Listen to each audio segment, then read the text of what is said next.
Good morning विद्यार्थी मित्रों।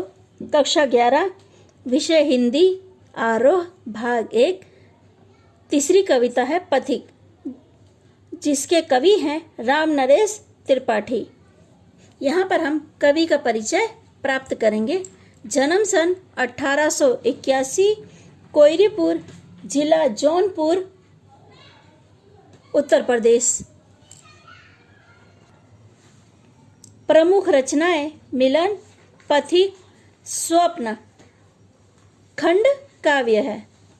यानी जो स्वप्न है वो इनका खंड काव्य है। मानसी, फुटकर कविता संग्रह, मृत्यु सन 1962। राम नरेश त्रिपाठी छायावाद पूर्व की खड़ी बोली के महत्वपूर्ण कवि माने जाते हैं। आरंभिक शिक्षा पूरी करने के बाद स्वाध्ययन से हिंदी, अंग्रेजी, बंगला और उर्दू का ज्ञान प्राप्त किया। उन्होंने उस समय के कवियों के प्रिय विषय समाज सुधार के स्थान पर रोमांटिक प्रेम को कविता का विषय बनाया। यानी उस समय जितने कवि या लेखक थे सभी लोग प्रेम के विषय में बहुत कम लिखते थे, ज़्यादातर समाज सुधार के विषय में लिखा करते थे। पर इन्होंने अपनी कविता का विषय प्रेम को बनाया था। उनकी कविताओं में देश प्रेम और वैयक्तिक प्रेम दोनों मौजूद है, लेकिन देश प्रेम को ही विशेष स्थान दिया गया है।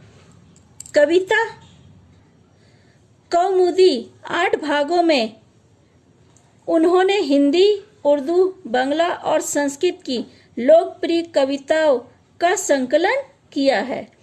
इसी के एक खंड में ग्राम गीत संकलित है, यानी जो गांव में गाए जाते हैं वो गीत भी संकलित करके रखा है, जिसे उन्होंने गांव-गांव घूमकर एकत्र किया था।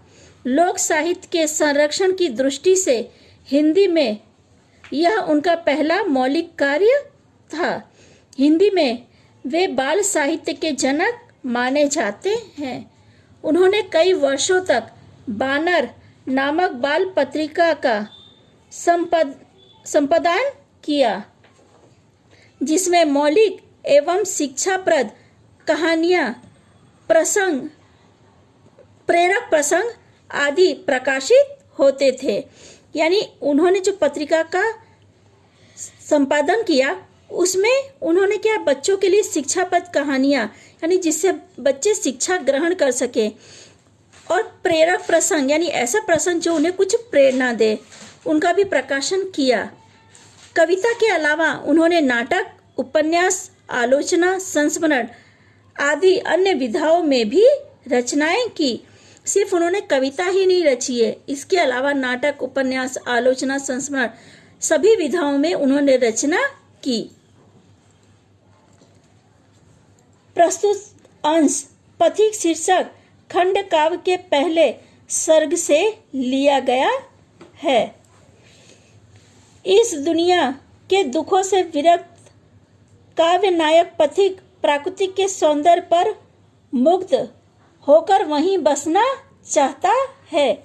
यह किसी साधुजन द्वारा संदेश ग्रहण करके वह देश सेवा का व्रत लेता है। राजा द्वारा उसे मृत्यु दंड मिलता है, परंतु उसकी कृति समाज में बनी रहती है। यह पथिक के बारे में थोड़ी बहुत आपको जानकारी दी है। सागर के किनारे खड़ा पथिक उसके सौंदर्य पर मुग्ध है। प्रकृति के इस अद्भुत सौंदर्य को वह मधुर, मनोहर, उज्जवल प्रेम कहानी की तरह पाना चाहता है।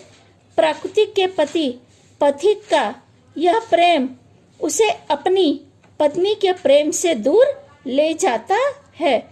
स्वच्छंदतावादी इस रचना में प्रेम, भाषा और कल्पना का अद्भुत